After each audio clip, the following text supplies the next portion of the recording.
Do you know couples that want to get married? Or do you know married couples? I'm sure we all do, right? I want to talk about a very interesting statistic in marriages. Did you know that only 7 out of 10 marriages will make it to the 10th year? Here's a better statistic, or worse.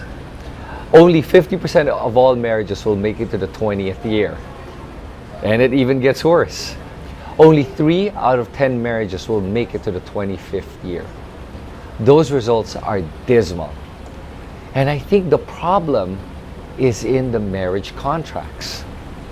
The current marriage contracts are indefinite. They have this idea of forever. And because you have an indefinite marriage contract, what happens is it puts a subconscious mental state between the couple that they're forever. And that puts them into a state of complacency where they take each other for granted. They take the marriage for granted, and they take the relationship in general for granted. They forget that the focus has to still be on the marriage, on each other. And that's the problem.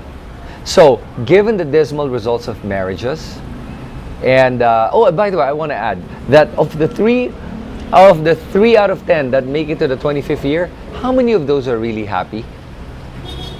What? Maybe only 2 out of 10? Wow. Yeah, barely surviving. I mean, that's pretty bad, right? Okay. So, here's my proposal. We can't allow just to maintain the status quo in terms of marriages, because I would love to see more couples thriving in the relationship and growing and nurturing in love and kindness. And to do that, you always have to work at the relationship. So, my proposal is going to be radical, but before you have a violent reaction, I want you to think it through, because at best, at least, let's have a discussion on it. I propose that marriages should last only 5 years and have a 5-year contract. Why 5 years? Did I mention that on the 4th year, most marriages end? So I think 5 years is a good chance for people to have a check and balance, for the couple to reassess their marriage, and to be able to enjoy each other's company already and have kids and grow together as a family. And on the 5th year, it's renewable. And each party has the first right of refusal, meaning that the other party can't just entertain other suitors. They first have to give a chance to their current partner to be able to romance them again, to be able to assess the marriage, and to be able to choose each other again. And imagine that every 5 years you get to renew your vows. I think that's perfect.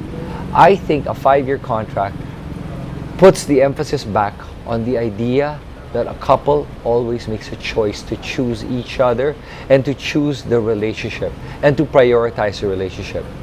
And there is no place for complacency or taking each other for granted when you know that there's a term limit on the marriage. But because you put a term limit, I believe now there is a chance that a marriage can thrive forever.